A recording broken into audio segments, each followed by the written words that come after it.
বাংলাদেশের অভ্যুত্থানকারী ছাত্র জনতার পক্ষ থেকে এক দফার প্রকৃত ঘোষক হলেন বাংলাদেশের জনগণ, বাংলাদেশের অভ্যুত্থানকারী ছাত্র জনতা এবং আমাদের শহীদ ভাই ও বোনেরা।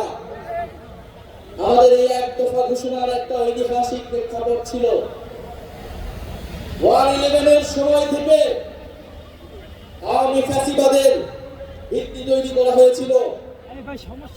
15-16 বছর বাংলাদেশে কোনো গণতন্ত্র ছিল না, ভোটাধিকার ছিল না, গুম খুন নির্যাতন মানবাধিকার হরণ হয়েছে, গণহত্যা হয়েছে। সর্বশেষ কোটা সংস্কার আন্দোলন 2024-এ শিক্ষার্থীদের ন্যায্য আন্দোলনে সন্ত্রাসী ফ্যাসিস্ট পুলিশ বাহিনী নির্মমভাবে গুলি চালিয়ে আমাদের ভাই বোনদেরকে শহীদ করেছিল। আপনারা এই ইতিহাস সবাই জানেন, আমি পুনরাবৃত্তি করবো না। আজকে বাংলাদেশের জনগণ আর মেনে নিতে পারে নাই। বাংলাদেশের ছাত্ররা 9 দফা ঘোষণা করেছিল, কিন্তু আমরা দেখেছি এই 9 দফা এই ফ্যাসিস্ট সরকারের পক্ষে বাস্তবায়ন করা সম্ভব নয়, কারণ এই ফ্যাসিস্ট সরকারই খুনের দায় দায়ী ছিল।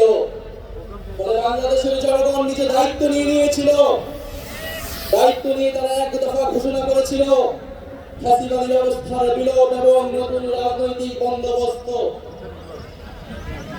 আমরা দায়িত্ব এবং দলের রাজনীতির ঘোষণা দিয়েছিলাম, আমরা সাম্য মানবিক মর্যাদা এবং সামাজিক সুবিচারের ঘোষণা দিয়েছিলাম। আমরা বলেছিলাম আমরা এমন একটা রাজনৈতিক বন্দোবস্ত প্রতিষ্ঠা করব যেখানে স্বৈরতন্ত্র আর কখনোই ফিরে আসতে পারবে না, যেখানে ফ্যাসিবাদ আর কখনোই ফিরে আসতে পারবে না। আমরা জুলাই পদযাত্রা হিসেবে বিভিন্ন জায়গায় বলেছি ফ্যাসিবাদী সরকারের পতন হয়েছে, বন্দোবস্তের বিলোপ আমরা ঘটাতে পারিনি। আজকে 1 বছর পরে এসে আমরা আমাদের সেই সীমাবদ্ধতার কথা, আমাদের ব্যর্থতার কথাও আপনাদেরকে বলতে এসেছি। আমরা পারিনি সেই পুরনো সংবিধানকে বাতিল করে একটি নতুন সংবিধান তৈরি করতে। আমরা পারিনি যে ফ্যাসিবাদী বন্দোবস্তের যে ক্ষমতার স্তম্ভ ছিল, যে দুর্নীতি পরায়ণ অলিগার ব্যবসায়ী ছিল, যে লুটেরা অর্থনীতি ছিল, সেই অর্থনীতিকে ভেঙে দিতে। আমরা পারি নাই যে ফ্যাসিবাদী ব্যবস্থার যে সাংস্কৃতিক ভিত্তি ছিল, গণমাধ্যম থেকে শুরু করে বিভিন্ন জায়গায় যে স্বৈরাচারের দোসররা ছিল তাদেরকে সম্পূর্ণভাবে পরাজিত করতে। আমরা পারি নাই সেনাবাহিনী সহ প্রশাসনকে জনগণের প্রতিষ্ঠান হিসেবে গড়ে তুলতে।